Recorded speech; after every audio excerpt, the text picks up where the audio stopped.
This is Andy Gutierrez from StarWars.com, and you are listening to Coffee with Kenobi with Dan Z. This is the podcast you're looking for. This is Vanessa Marshall, Harrison Dula from Star Wars Rebels, and you're listening to Coffee with Kenobi. Joining us today for a cup of coffee are two returning guests to Coffee with Kenobi. We are going to talk about our top 5 things we love about Star Wars: The High Republic, The Rising Storm, Kevin Scott's new-ish novel. It's been out, about a month and a half or so. We're going to keep it spoiler-free, but we're going to have some fun doing it. So let's bring in our guests first. Let's bring in Mr. Mark Newbold from Fantha Tracks and so many other things. Mark, welcome back. Oh, thank you very much. Good to be back. It's been a while, so looking forward to this. Absolutely. We always have our scheduling challenges because, of course, you and I are across the pond from one another. But anytime we can talk to you is always a blessing. Hopefully things have been going great for you. I know Fantha Tracks has been kicking butt. Yeah, we're going good. We're keeping things ticking over, and over the summer. Well, we're into the autumn now, pretty much. But yeah, no films at the moment. TV's a little while away, which always keeps us busy. We've had the fun of Bad Batch, which was always interesting to review and talk about. So yeah, and conventions are just about starting up over here again. So looking forward to getting out there and seeing some more people. Should be fun. I love it. Should be fun. Speaking of fun, we've got Mr. Andrew Harrison back. Andrew is, of course, from Star Wars Action News. He's a regular in the CWK Cafe and just a good buddy of mine. Andrew, welcome back to the show. Hi, Dan. Hi, Mark. Hi, everybody out there in podcast land. I got to say, I just finished the most recent entry into the High Republic. So I'm glad that this conversation is going just to keep those juices flowing for a little bit longer. I agree. You must be talking about Tempest Runner. I am. I finished that too. We're going to get to that one eventually. But first, we're going to talk about The Rising Storm. This is basically the second wave of the Star Wars: The High Republic. This is the main one. This is similar to Light of the Jedi as far as this is kind of the anchor for this wave. But Mark, we're going to go Mark and then Andrew and then me. So Mark, before we get into this book itself, what were your overall reactions to The High Republic before you started reading it? And has it met, exceeded, or been below your expectations? Well, I was impressed by the scope of what they were trying to do. Setting it in a brand new era, sort of, what is it, best part of 3 centuries before what we know. That's an impressive undertaking to try and take on to start off with. But I really liked the thought that they were going to do adult novels, young readers, mid-range comics. They're really throwing audiobooks, like with Tempest Runner. They're just throwing all these things together to tell this much bigger story. And the way they'd done it in sort of the first part of phase 1 was really impressive. I can't pretend to be completely on top of everything. I've listened to Light of the Jedi. I do audiobooks in the car, read some of the other books. I'm working my way through Into the Dark at the moment. So I am still playing catch up, but I did get Rising Storm straight on the player in the car, doing the many miles that I do. And so far, yeah, I would say it has matched expectations because the quality of writers they've got involved, I wouldn't expect mediocre, and it hasn't been mediocre. And I still feel like we're in sort of 3rd gear on a 6th gear car. So that fills me with optimism for what's to come. This book, though, was really impressive. Excellent. 3rd gear on a 6th gear car. I really like that analogy there. Andrew, what about you? I know just based on your posts and just chatting that you're a big fan of the High Republic, but what were your thoughts kind of before when you heard the news, and then how has it met your expectations? I was cautiously optimistic when it was first announced. It kind of, the way that it was presented was kind of like a throwback to the olden days where they would have these massive initiatives in the literary realm of Star Wars. I wasn't totally set on the timeline at first. I understood why they were doing it because they wanted to be able to have freedom with creating new canon, but I just wasn't quite sold on that era. But then once I started reading them, I was hooked. And it was really what really got my attention was the kind of what Mark was talking about, where it was spanning all of these different areas. And the reason that I liked it was because it was something that I could get my kids into. I try to stray away from any sort of Star Wars content that could spoil any of the movies, which is really hard to do as a parent. If they haven't seen the movies, I don't want them introduced to characters or situations that could potentially give away stuff that happens in the movies. And this was a way for me to do that. Especially the Great Jedi Rescue, which is the really young age paperback book that basically covers the first part of the High Republic story with the Great Disaster. And I bought that book and I read it to my son, who was 3 at the time, and he just ate it up. He wanted me to read it all the time. And that kind of lit the fire in me to say, okay, well, this is something, because now we can talk about Star Wars without having to skirt around spoilers, which really got me intrigued. And then as I kept reading all of these stories, they seemed to just get better and better and better. And that's no different with this book. Love that. Yeah, no, that's the only High Republic book I haven't read. I need to get that. I mean, it's not very long. I think I can handle the reading load, but yeah, it's cool. It's pretty short. That's pretty cool. So for me, when of course, we had Project Luminous looming on the horizon for quite a while, I feel like. And then once we got the announcement, I kind of felt the same thing I feel whenever there's a new series of Star Wars books. I feel excited, I feel intrigued, and I feel a little bit like, oh, I've got some major Star Wars homework coming my way. And it's hard to kind of find, I know, Mark, you create a ton of content as well. Sometimes it's sort of hard to juggle all that and still, because I can't live on Star Wars alone. I try to read things that are not Star Wars related on occasion. So it felt daunting, but also a little bit exciting at the same time. Then I pick up Light of the Jedi and was blown away. I mean, Kevin and Charles Soule is phenomenal. Then I read the rest of the books in the first wave. I loved every one of them for different reasons. So I was very on board. But then the second wave came, I think, kind of rather quickly. I know in the world of publishing, they want to keep that fandom light sparking. So I get that. So I pick up the Rising Storm with all of these, and I absolutely love them. I mean, I feel like I'm glad that it's so far away from the Phantom Menace. I believe it was 200 years before the Phantom Menace. And I'm very excited about that because I think it's fair to say, and I'm just going to say it, that I had some Luke, Leia, and Han apathy a little bit because there was so much of them so often. And it's sort of hard for me to read those 3 characters without weighing them with such a heavy critical lens because we know them the best of anybody in the Star Wars mythology. So I wanted a break from them because I feel like if they really did as many things as we have in all the books and all the comics, I mean, are you kidding me? They don't have time to use the restroom or eat a sandwich. So I'm grateful for some Star Wars content that does not have those 3. I don't know how you 2 feel about that. Oh, I agree. I agree with that. It is, and it has been this way for forever and a day, really. Even more so now. But with all 3 of those characters, just sidestepping for a moment, I'd like to see Leia stories, more substantial stories before A New Hope. Same with Luke on Tatooine. Same with Solo Star Wars story era stories. Solo after Return of the Jedi era stories. So there are more stories to tell, but we are very much, especially in the comics, in that Empire to Jedi era. Yeah, I totally take what you're saying. And again, with the High Republic, which to me very much has the stately feel of elements of the Coruscant elements of Phantom Menace. It's that expanded, and stepping forward 300 years, it's an area of the timeline where there's not an awful lot happening, really nothing much at all. So it's a sensible place to set it. But of course, now you're on that sort of last gasp before the fall sort of thing towards where we end up, at the end of the prequels. And I'm liking what I'm reading so far. Like I say, I haven't read everything or heard everything because I've got Mark Thompson in my ear a lot of the time. So, that's the way I seem to be absorbing it. And the comics, which I do get to read and very much enjoy, especially High Republic Adventures, really enjoying that. It's just good to open up a new page of the Star Wars story because we can go back so many thousands of years and go ahead.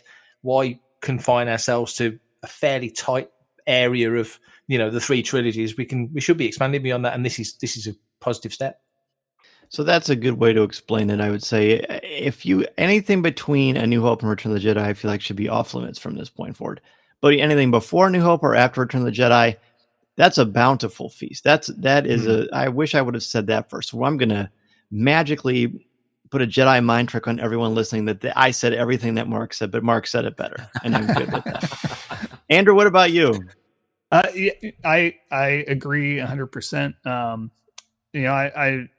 I am reading the comics, and the main Star Wars line focuses on, right now it's Luke and Leia, because Han is indisposed between Empire and Jedi, and there's not a lot of exciting stuff that he's doing.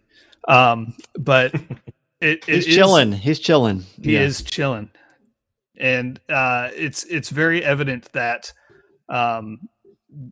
they feel the storytellers feel a little limited by the timeline, because it's that same thing where, like you said, they are constantly in action mode from the time that A New Hope starts to the time that Return of the Jedi ends.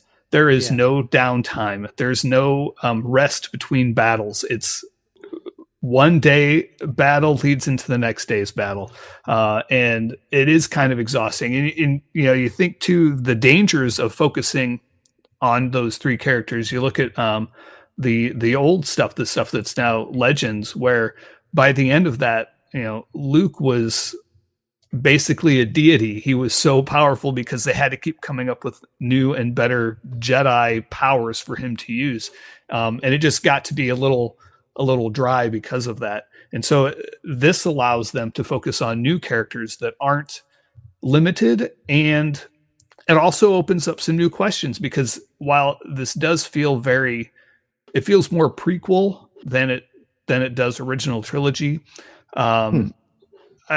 It does, like, there are enough differences. One of them, which we'll get into here in a bit on my list, but there are some differences between the way things were then and the way things are in the Phantom Menace, especially in the Jedi realm, that really have me intrigued in how that's going to develop, and kind of maybe potentially, I hope, answer some of the questions that I have about the prequels. Interesting. Yeah, I think we're going to get a lot of fun stuff. All right, let's just jump into it. We'll do our top fives. We're going to do in reverse order. So 5, 1 will of course be our top favorite one. 5 will be our least of the 5, but still outstanding. And again, we're gonna keep this as spoiler free as possible. We're certainly not going to talk about the big reveals. We could save that for well down the road after everyone's had a really reasonable chance. We want you to be able to enjoy these books without feeling the stress and anxiety of things getting spoiled for you. But I will still say, if I had not read this book, I would download the episode because I love Dan's Air and Coffee with Kenobi so much, but I wouldn't listen to it yet. So I would still highly encourage you to read this. If you're someone who doesn't care about spoilers, then just buckle up, enjoy. Again, we will make sure not to spoil the big stuff. But Mark, give us your overall immediate reactions to the book, and then your number 5. Okay. Overall reactions was, I really like the way Cavan Scott writes novels. Having enjoyed his comics for a long time, we know how well he can pull story plots together, build up characters, sort of concoct plot lines. All of that is evident. We know all of that. But to do it in a full novel, we didn't know that, because not everybody can, Usain Bolt would be rubbish at the marathon. It's not the same skill. So the fact that he could do that to such engaging degree was great, because I really enjoyed just the reading of it. Sometimes some books are easier to read than others. I did the audio book, so I've got Mark Thompson performing it for me essentially. But nevertheless, it was really well laid out. So I really enjoyed that. And again, no spoilers. I think anybody who knows anything about Rising Storm knows there is essentially a cliffhanger, a big moment, and that was very impressive. The way that was played out, we'll skirt around that later. But I was generally very impressed, as I was with Light of the Jedi. So I think it's been a very solid in the sort of the tentpole Del Rey book element. The 2 books so far have both been really, really strong. I didn't write my 5 thoughts in any particular order, but I've decided what my last one's going to be. But my first one will be, and it's a poster, it's out there, so people will be aware of this. The Republic Fair.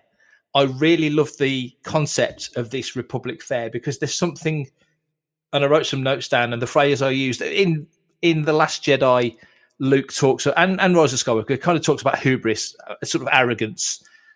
In my head, it's kind of, that's a word a Jedi would use, because they're not going to call themselves arrogant, because arrogance is sort of a dark side thing. But there is a sort of, I put this phrase blithely arrogant. I think there's something kind of innocently arrogant about doing this fair, because the impression that the Republic at this point of time is giving is that we're one big happy galaxy. We're all in this together. And you know that they're not, because the Drengir's out there, the Niall's out there. There's naysayers everywhere, one of which I will come to later. And so whilst the perception that they want to get across to everybody is, whether you're in Alderaan or Dagobah or Ryloth or wherever, we're all part of the same team, and they're not. So they spend stupid amounts of money. It must be trillions on this Republic Fair. And I just love the concept. I'd like to see more from the Republic Fair.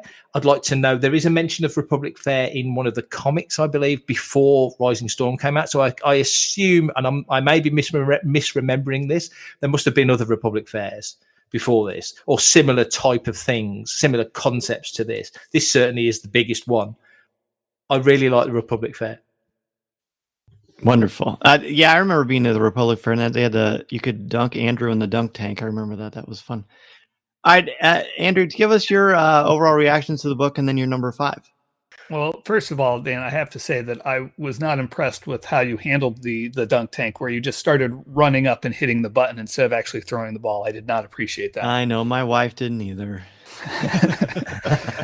So overall, I really enjoyed this. I'm a Cavan Scott fan when it comes to Star Wars.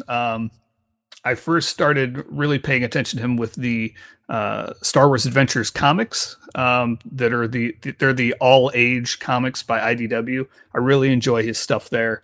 I love the voice that he puts into his writing, and just the way the words flow, and the pacing of this book I felt was better than that of Light of the Jedi, which I had some issues with. Light of the Jedi went at a breakneck speed, and then halfway through it shifts, and it was just kind of a break for me in that book. Still good, but I had problems with the pacing. And this one had a kind of a slow build of tension, and then things exploded. And just when you think that explosion is starting to die down, another explosion happens that's twice as big. So I really enjoyed it overall. My number 5 is Martian Row, if that's how we pronounce it. I've heard it numerous ways. I think, yeah, Martian is how I say it. Yeah. Martian Row and Chancellor So, the two kind of leaders, so to speak, of the two different sides of the story. Chancellor So, in the previous books, I always felt like there's something up with her. I didn't trust her, and it was great to see a little bit more with her character get fleshed out here, and to kind of whether it's going to remain true or not, we don't know, but kind of set my heart at ease a little bit in that regard. And then Martian Row, who he's so mysterious at this point. The book opens up and he's on this quest, and we don't have any idea what it is. He gets the thing that he's looking for. We don't have any idea why he's got it, what it's going to really do, why he wants it. And then later on, when it comes out, it's devastating, to say the least. And I think that he's got plots within plots, and nothing has come to the surface yet, I don't think. I think he's keeping everything very close to the vest on this one. And I really enjoy watching him interact with the rest of the Nile, and kind of the machinations of that group. Wonderful. Well said. Well said. As for me overall, I adore the book. I think it's great. If pressed, I would say I would put The Light of the Jedi above it a little bit. In fact, I think The Light of the Jedi is one of the best novels of this new era of Star Wars storytelling since everything became canonical. But The Rising Storm isn't that far behind it, right? I mean, It's got, similar to Light of the Jedi, it's got a section where you got about 100, 150 pages that's just breakneck pacing. That is spectacular. My other reasons why will become very clear as we go along, but I love it. I think I agree with you. I'm a massive Kevin Scott fan. He's an awesome guy. He's terrific for Star Wars and storytelling, and he's a black belt in storytelling awesomeness for sure. But my number 5 is one I think that got even more fleshed out with Tempest Runner. But before you get to Tempest Runner, you got to read The Rising Storm. And for me, number 5 is Lorna D and Panetta, and the sort of the dichotomy between the two of them. There's a definitive rivalry that exists within everybody in the Nihil or Nile, depending on which audiobook you're listening to. And I really like that quite a bit. It kind of reminds me of a space age Sopranos, the way they treat each other, the way they backstab each other, but also the way they have each other's backs too. It's a really fascinating dichotomy, and one I would not want to be a part of in real life. But I think it's important to create a narrative that no matter what section you're on, you enjoy the characters, and having a compelling villain and villainous dynamic like the Nihil have with Lorna D and Panetta, I think is great stuff. All right, Mark, back to you. Number 4. Weirdly, number 4 for me is also Panetta. I really enjoyed the whole interplay between him and Marcion, or Marcion, however we want to say it, between him and Ro. As you say, the whole thing with Lorna D, and I think the way it's been constructed as well. For villains sometimes can be a bit one note, and I know it's always great to have an implacable villain to go up against and such, but this has been so cleverly set that they've all got, like you said, they've all got wheels within wheels. They've all got their own agendas. They're all kind of working towards the same goal. It's an uneasy alliance with Ro at the head of it. I just really enjoyed Panetta because he was easy to dislike, but at certain points you thought, well, actually, I kind of get where you're coming from, because Ro would steal his thunder regularly, and you can see the frustration build. Lorna, I've not heard Tempest Runner yet. That's next on the playlist. But Lorna, to me, feels like she's playing the long game. She's being quite clever about how she positions herself, who she allies herself with. But Panetta is, you can just see him. You can feel the anger sort of fizzing off him, and he just couldn't hold himself in at certain points. And there is, without spoiling too much, an exchange between him and Marcion that is quite viscerally described. I enjoyed all of that, and I think they've teed up some other stuff that should play out nicely in future stories. So yeah, for me, Panetta. Wonderful. I love it. All right. Very, very good way. We're doing a good job of not spoiling things. I like that. Let's keep that energy going. Andrew, back to you for number 4. So now it's not on my list, but I do have those as an honorable mention. We'll get to that. Yeah. Yeah. So I think we're on the like mind there. And Tempest Runner, Mark. It's gonna blow your mind with those. Oh, two. good. That's very good. Yeah. So next on my list is the flip side of the coin is Ty Yorick and Eurydice. I have no idea if that's how you pronounce that guy's name. That's traveling around with Marcion at the beginning of the book. And what Fair I to like say about that no one really knows how to pronounce these, so no worries. What I really like about them is it establishes very clearly that non-Jedi Force users are more commonplace in this era than they are in the movies, especially. They aren't Jedi for different reasons, and Ty Yorick again is one of those characters where I know she's going to stick around. She's going to be in some comics later. That I just can't wait to peel back all the layers of her. She seems to be fascinating and have a very interesting past that I'm really looking forward to diving into. Excellent. I agree. And so that leads to my number 4, which is a combo, again, like my last one, is Ty Yorick and Elzar Mann. The challenge with the High Republic, for me, and perhaps the two of you feel the same way, is that when it comes to Star Wars, we know these characters, we know their names, we know their favorite colors, we know all this kind of stuff about them. But with this book, with these books, with this world, I have an actual notebook where I have a character map where every time there's a new character, I write them down. I leave plenty of space to put bullet points to fill in the gaps, because sometimes it's confusing to remember who is who and what is what and who likes who and who's in this book and who's in that book. So it's become quite cathartic and almost academic reading and enjoying these books. So when you get another new character, you think, all right, well, here we go. Well, I got to get a new place for my notebooks. I got to figure this out. Ty York, I love. First, I like the play on the name because it reminds me of Hamlet. In Light of the Jedi, Elzar Mann, I never could get him and Stellan Gios straight. I got them confused with one another. In this book, it's the paths diverge quite dramatically, and I found myself really, really liking Elzar Mann, really being intrigued by him. I think the cover of the book is Stellan, but I kept thinking that was Elzar Mann, so that was the picture in my brain. But I don't think that is the same character. But I loved it. There's a certain important section where these two team up, and I think it's unforgettable. And I think the two of them will not be the same since their meeting. But before that, I just put them both together on my number 4 because I really like them both a lot.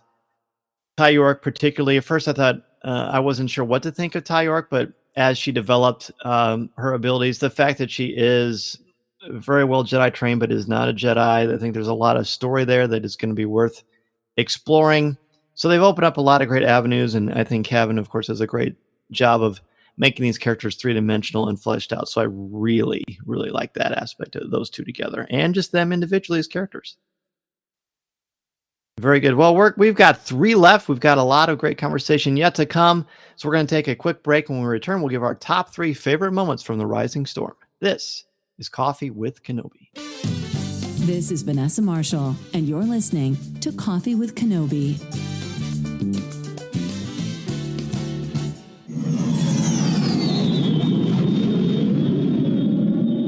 With travel beginning to open up and Walt Disney World and Disneyland reaching full capacity, this is the time to book your Disney World vacation with MEI and Mouse Fan Travel. Their signature service and expert advice will help clients maximize their vacation, time, and dollar. I use Becky Menken and MEI's incredible services all the time, both for family and for travel for the show, because of their no cost, no obligation quote when you use the service. Plus, they proactively adjust a booking if the rate goes down. Literally, I will wake up one morning and I will get an email from MEI saying that the price went down, and I will get a refund sent to my credit card right away. I don't have to do anything. They help your family enjoy everything Galaxy's Edge and the Disney theme parks and the cruise lines have to offer. Can help you plan every detail and always share invaluable tips. That's for Walt Disney World, Disneyland, the Disney Cruise Lines, or other cruise lines. It doesn't have to be Disney related. They literally can help you plan a vacation anywhere on the planet. Be sure to go to www.coffeewithkenobi.com/mousefantravel and sign up for a free no obligation quote to any of the Disney theme parks on the planet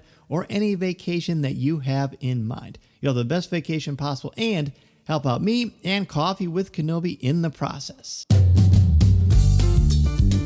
We are back, and Mark, we are back to you for your number 3 of The Rising Storm and your top 5 moments. Take it away.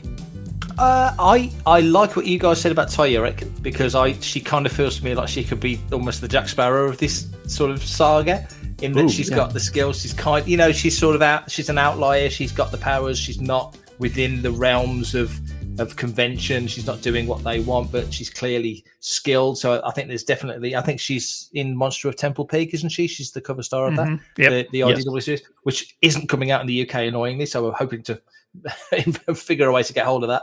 But I think for my number 3, and this really is sketchy because it is probably the one thing people have spoken about the most, that ending, those final pages, and the realization a certain character has that nothing's ever going to be the same, and that the poodoo just hit the fan, and what's coming next, because they're so, and this kind of links into my second point as well, which I won't spoil, but they're so confident in their powers. They seem more attuned to certain things than some of the Jedi that we see later on. They're more linked to the Republic, it feels to me as well. I think that's probably a Chancellor So thing, as that she wants them right there, which links into another point I'm going to make. So it's a different dynamic I'm really curious to see how the next couple of centuries play out in terms of the dynamic between the Jedi and the Republic, because it's very different by Phantom Menace. But yeah, that ending and the realization that, oh no, this isn't going to go the way we think. I think they're all used to fighting. They're all ready to fight. They're all willing to dive in. Padawans seem very quick to get into battle and get involved and thrown in at the deep end. You kind of see that in High Republic Adventures as well. I just really like the ending because it was one of those moments. Oh man, yeah, we're definitely going to be talking about that later in the show for sure. Andrew, back to you for number 3. I'm gonna hop off of your number 4, Dan, and talk about Elzar Mann. I think he is really interesting in this book. He was a little plain, I think, in the previous appearances that he had, but in this one, what I really liked about him was that he was a Jedi who had normal human emotions and feelings and desires, and that he actually, I wouldn't say embraces them, but he takes actions based on those emotions, just like a normal human does. Whereas, the Jedi that we're used to, particularly of the prequel era, everything is so locked down. Their emotions are kind of, they're not really allowed to show them, to have them, and definitely not act on them. And so that's kind of what I alluded to earlier, where I'm really interested to see the transition of how and why the Jedi Order changes that way, because he's not the only one that does that. There's a character in Out of the Shadows that has basically the same kind of, it's told in the same kind of way, where you see those inner thoughts, those inner desires, and the inner struggle that these characters have with them that you don't really get in the movies or other stories that we're used to in the eras that have been established, especially other than, I guess, Anakin. But I really like how he has developed into this character who has these inner struggles and isn't perfect. Interesting. Yeah, I think that's really, really important. I would love to do it also just on that character alone. And that kind of ties into my number 3, actually. My number 3 is deeper explanations of the Force. And Mark, you alluded to this as well earlier, but there's a significant, important narrative section which talks about the dark side and what the dark side means, as well as what attachments means. I think the idea of what a Jedi is and the notion of attachments and whether they're good, bad, or indifferent are explored quite aggressively in this to a winning degree. I really enjoyed it. I feel like, in fact, that this book explains the nuance and the paradox that is a Jedi better than anything that's come before it. And I think the Light of the Jedi opened the door for that as well. But I really appreciate the reflective nature of how they explore the Force, both the dark side and the light, how they're used, why they're used, and how the Force, how they commune with the Force, depending on what they're trying to tap into. I think that's very important. And I hope that conversation carries quite far, because I think there's a lot of richness and depth there. All right, Mark, back to you for your second one. My second one, my second one's a weird one because it's not mentioned in the book. It's not really referred to. It's more of an observation, I would say, but it does have an effect on all of the High Republic so far. Anyway, there are no Sith. I'm really enjoying Star Wars where there are no Sith, because we know from the Phantom Menace that when Qui-Gon and Maul clash on Tatooine, that's the first time a Jedi and a Sith have gone at it for pretty much a millennia. So canonically, really, there won't be any. There shouldn't be any. But it doesn't mean that we won't ever get to see them.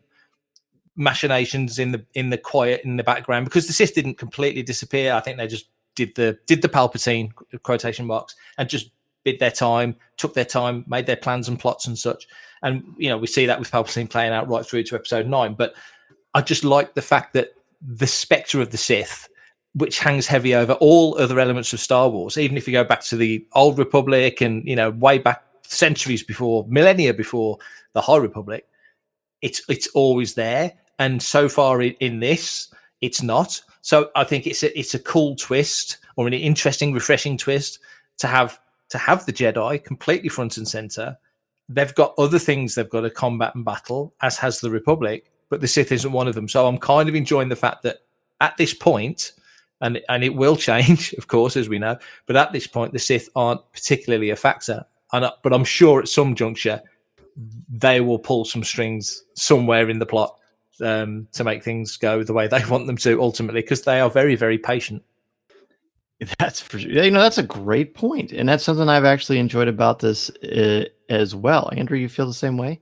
Yeah, that was actually one of the trepidations I had about this series going into it, is like, how are they going to make a villain actually a threat to the Jedi, right? Of this era. Mm-hmm. Like they talked about how, this was the golden age of the Republic and the golden age of the Jedi, and yet their main bad guys are pirates.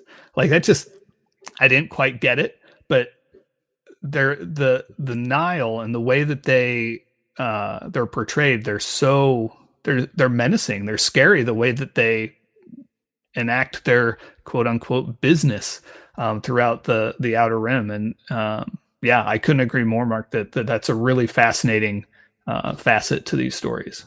I love it. That's very good. Very good. All right, so I've lost track. Oh, Andrew, you're next, I believe. Yes.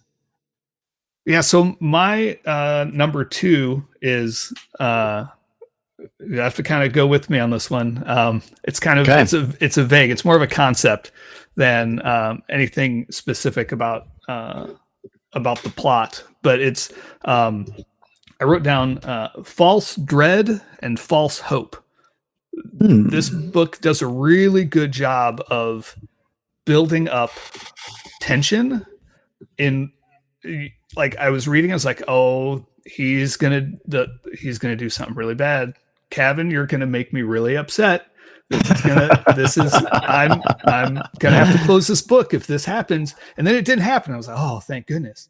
And then on the flip side of that, they're like, oh man, I'm so glad that happened. Everything's gonna be great. And then just like that, it flips on his head, and I'm devastated. And it's just, it reminded me a lot of when I was watching The Last Jedi, where there were so many moments in that film where, like, you thought like the floor had just been ripped out from under you, and everything was okay. And then on the flip side, you thought everything was okay, and then nope, there's the trapdoor that you're falling through. It had a lot of really good back and forth, a lot of good tug of war with the emotions that were happening.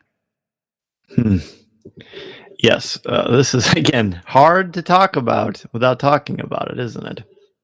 Very good, very good. All right, so my number 2, and this one is as close to spoilery as you're going to get. So again, one more warning: it's nothing major, but there is. I think I can do this.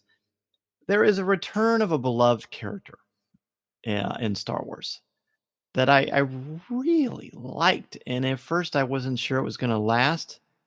And then he played with it some more. There are just some legitimate Star Wars films. If there was a portion of this book where I could hear John Williams creating new scores for a novel, it's this section. And I'm going to try to keep it as vague as possible, because I know I don't want anything spoiled for people, but there's some legitimate excitement and surprises in this that were very, very welcome. I'll just leave it at that.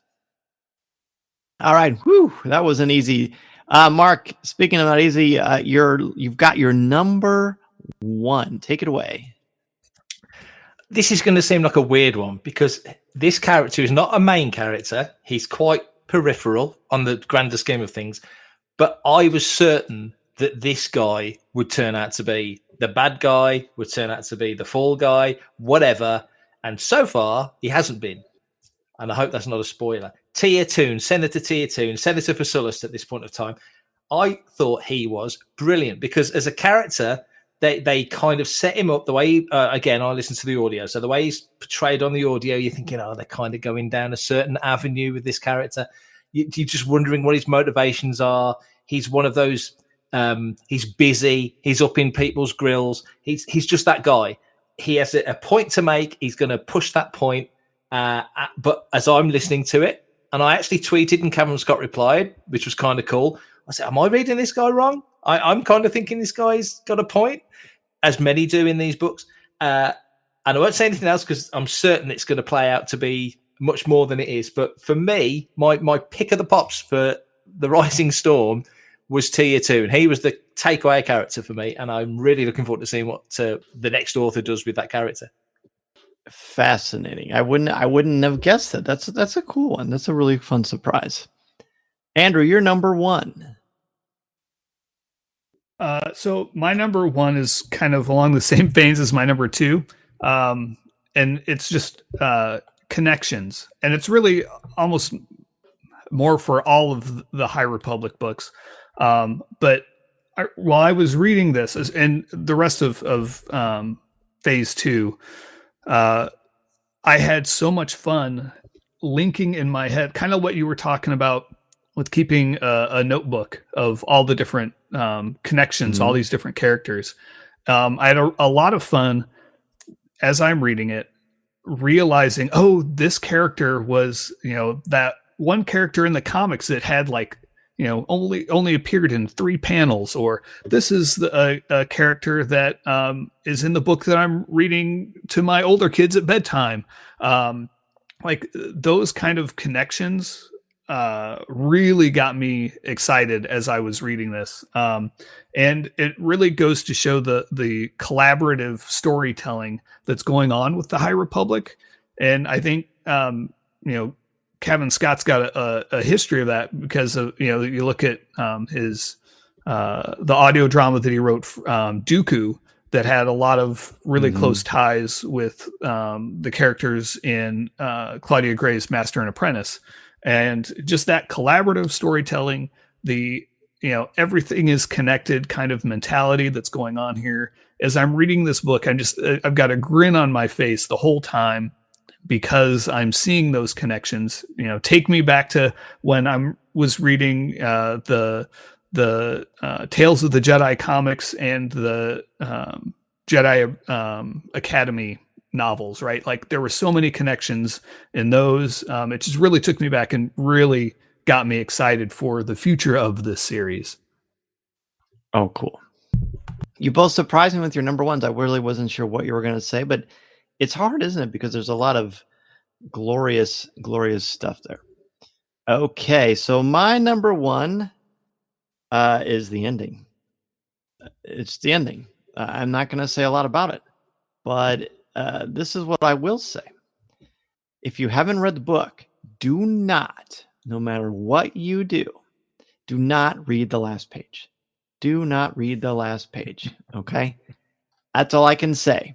I don't want to say too much about it, but as a fan of narrative and storytelling and structure, this is how you want a book to end, in a certain way. Again, I'm going to keep it very vague, but you're not going to... Oh, gosh, I don't want to break my rule. Trust me on this. The ending is powerful. Please let it organically happen and do not read the last page until you're on the last page and you've experienced the power of the Rising Storm in all of its splendor and glory. Thank you for clarifying that, Dan. I was really afraid you were just telling people to stop at the next to last page and just close the book. Well, I try to be a helper, Andrew. I try my best. All right, gentlemen, any honorable mentions before we wrap things up? Mark, let's start with you.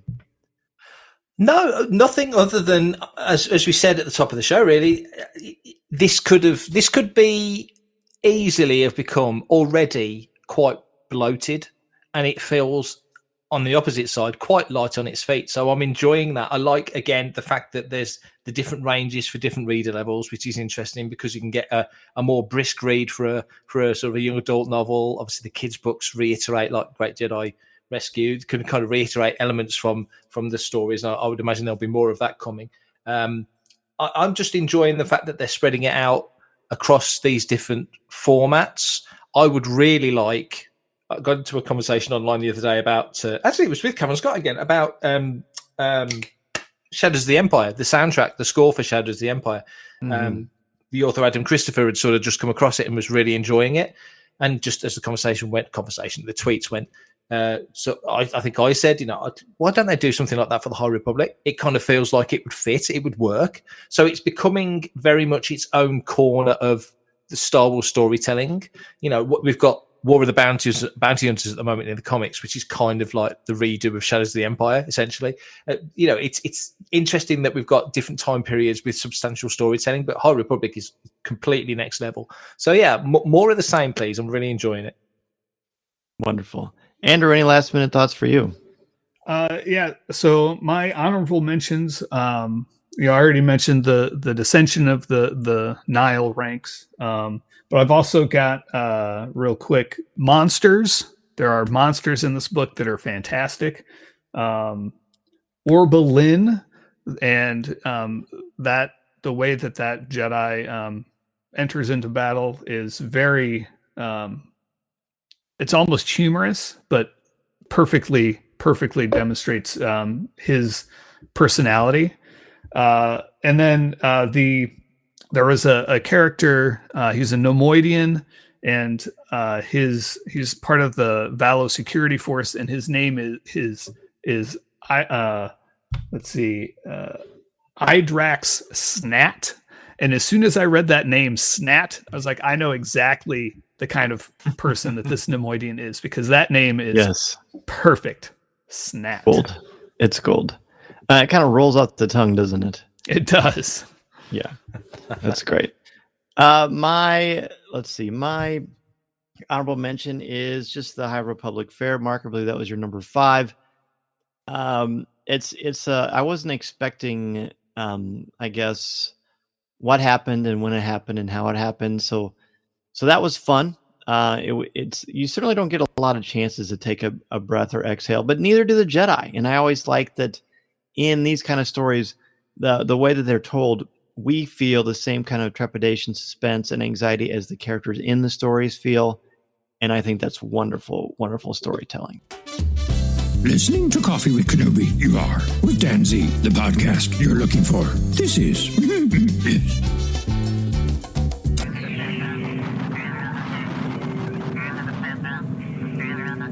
As we near the end of the show today, I want to thank each and every one of you for taking time out of your busy schedule to have a cup of coffee with me and for helping to spread the word about our Star Wars family we've got here at Coffee with Kenobi.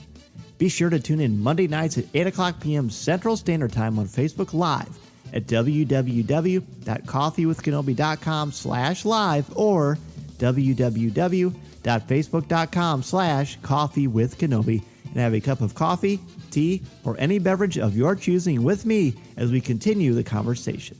To join us in the CWK Cafe, which is our Facebook group, and share your Star Wars thoughts, comments, reviews, and opinions in a family-friendly, spoiler-free place that is also drama-free, go to www.coffeewithkenobi.com/community and be part of the conversation, talk about this week's show, or just talk about some Star Wars. We have a lot of fun, and you'll make some new friends as well as catch up with longtime friends along the way. I also want to thank all of the new and longtime members of the CWK Alliance and let you know how much I appreciate your help and encouragement. If you want to join the CWK Alliance, go to www.cwkalliance.com and sign up today. Not only will you help out Coffee with Kenobi, but you also get access to CWK Pour-Over, the exclusive weekly podcast not heard anywhere else. It's a great way to support and help out the show, and 10% of your monthly contributions go directly to the St. Jude Children's Hospital to support the incredibly important work they are doing to help these brave children and their families. Plus, contributors at the CWK All-Star level can watch a video podcast of CWK Pour-Over hosted by me, Tom Gross, and Corey Clubb. Feel free to reach out anytime if you have any questions. In addition to being part of the community on Facebook, please don't forget to visit our website at www.coffeewithkenobi.com for Star Wars news, announcements, reviews, videos, and so much more. If you have a question for me or just want to share your thoughts on the air, feel free to email me at danz@coffeewithkenobi.com and I'll share them on the show. You can also connect with me on Twitter at Mr. Zare, MRZEHR, or on Instagram at DanZareCWK. There are also a lot more ways to connect with me and Coffee with Kenobi on social media. Follow us on Twitter and Instagram. Give us a like on Facebook at facebook.com/Coffee with Kenobi. Check us out on Pinterest or subscribe to our Coffee with Kenobi YouTube channel. On our YouTube channel, you can find Facebook Live video, different interviews throughout the years, highlights of video coverage throughout the Coffee with Kenobi history, and the audio podcast itself. You can order my book, The Star Wars Book, which I co-wrote with Lucasfilm's Pablo Hidalgo and Cole Horton, on Amazon, Barnes & Noble, Target, Books A Million, Walmart, or anywhere books are sold. You can also find my writing on Coffee with Kenobi's website, as well as StarWars.com, where I am an official blogger there, and on IGN, where I contribute occasionally to articles about Star Wars, as well as other popular culture topics. If you are considering starting a podcast or a blog, let me know how I can help you get started and make your creative vision a reality. Be sure to check out danzmedia.com and we can get the process started. I am also available to come to your school, conference, business, or organization to talk about how to tap into your strengths and help you bring out your very best. I want to inspire you to be inspired so you can take that first step into a larger world. Thanks as always to our Coffee with Kenobi sponsors, especially MEI and Mouse Fan Travel, our travel partner and your one-stop shop for all things Walt Disney World, Disneyland, the Disney Cruise Lines, or anywhere on the planet you want to go on your vacation. Please go to www.coffeewithkenobi.com/mousefantravel to book your magical vacation and help support Coffee with Kenobi in the process. If you like the show, please tweet out that you're listening, share it on Facebook, or invite your friends and family to tune in and share a cup of coffee with us.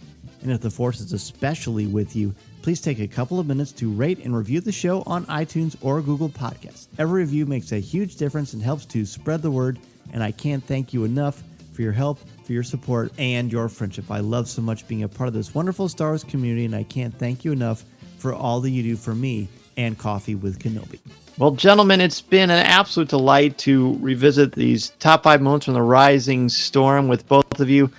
Mark, please let everybody know all about what's going on with Fantha Tracks and where they can reach out to you to continue the Star Wars conversation. Certainly, yeah. Fanthatracks.com. So we're a news site predominantly, so you can grab whatever's going on all around the world if we've got it on there, obviously, at Fanthatracks.com. Same on the socials, everywhere at Fanthatracks. We've got our podcast as well, Making Tracks, which is the show I do with Mark Mulcaster every Tuesday. I'm currently in the middle of editing tomorrow's episode. And if you want to speak to me or send me silly messages or tell me off on my bad dad jokes on Twitter, you can find me at prefect_timing.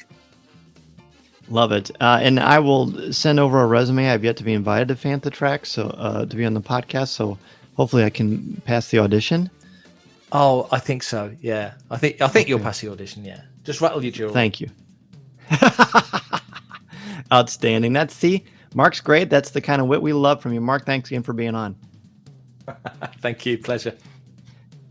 And Andrew, to let us know where they can reach out to you to continue the Star Wars conversation and find your great reviews. Andrew has got an insanely cool Star Wars collection, Lego, all kinds of fun stuff. He's definitely a great guy to talk some Star Wars with.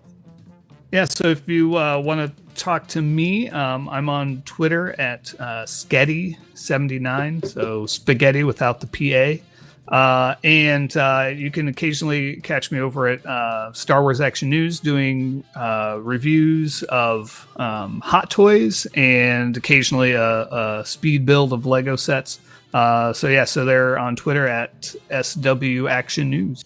This podcast is not endorsed by the Walt Disney Company or Lucasfilm Limited. It is intended for entertainment and informational purposes only. The official Star Wars website can be found at www.starwars.com. Star Wars, all names, sounds, and any other Star Wars related items are registered trademarks and or copyrights of Disney and their respective trademark and copyright holders. All original content of this podcast is the intellectual property of Coffee with Kenobi unless otherwise indicated. This is the podcast you're looking for. There's no one here. Move along.